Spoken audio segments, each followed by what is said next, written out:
அனைத்து கோயில்களிலும் காவலராகத் திகழ்பவர் காலபைரவர். இவர் மிகவும் சக்தி வாய்ந்த தெய்வமாக கருதப்படுகிறார்.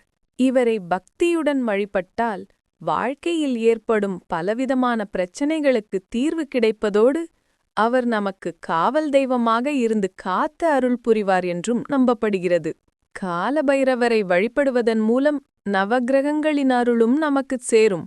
குறிப்பாக வளர்பிறை அஷ்டமி நாளில் செய்யப்படும் சிறப்பு பூஜை வாழ்க்கையில் ஏற்படும் தடைகள் மற்றும் தடைப்படுத்தல்களை நீக்கி முன்னேற்றத்திற்கான பாதையை திறக்கும் என கூறப்படுகிறது.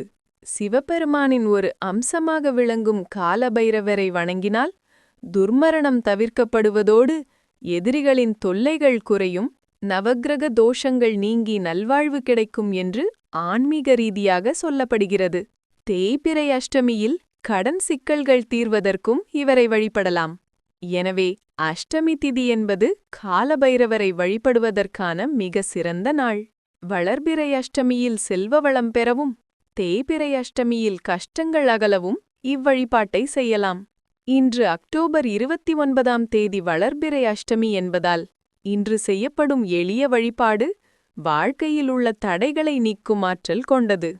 எந்த காரியத்திலும் தடை தொடர்ந்து வருவதாக உணர்ந்தால் வளர்பிறை அஷ்டமி, தேய்பிறை அஷ்டமி அல்லது பைரவருக்குரிய ஞாயிற்றுக்கிழமை ராகு காலத்தில் இந்த பூஜையை செய்யலாம். இதற்காக முதலில் வெட்டிவேர் மாலை தேவைப்படும். இது வெற்றி மற்றும் வளத்தை அளிக்கும் புனித வேராக கருதப்படுகிறது. அந்த மாலையை பன்னீரில் நனைத்து அருகிலுள்ள காலபைரவர் ஆலயத்தில் சமர்ப்பிக்கவும். பைரவர் வாசனைக்கு மிகுந்த ஆசையுடையவர் என்பதால் வெட்டிவேருடன் ஜவ்வாது, புனுகு போன்ற வாசனைப் பொருட்களையும் சேர்த்து சமர்ப்பிக்கலாம். மேலும் 8 நல்லெண்ணெய் தீபங்கள் ஏற்றி மனமுருகி வேண்டினால் வாழ்க்கையில் உள்ள தடைகள் அனைத்தும் விலகும். காரியம் வெற்றியடைந்த பின் நன்றி அடையாளமாக அபிஷேகப் பொருட்கள் மற்றும் வஸ்திரம் சமர்ப்பிக்கலாம். இவ்வாறு பக்தியுடன் காலபைரவரை வழிபட்டால் அவர் அருளால் அனைத்து தடைத்தடங்கல்களும் நீங்கி மனநிம்மதியும் வெற்றியும் நம்மை நாடி வரும். பரிகாரங்களெல்லாம் நாம் செய்கின்ற செயல்களுக்குத் துணைதானே தவிர அதுவே தீர்வல்ல. நன்றி.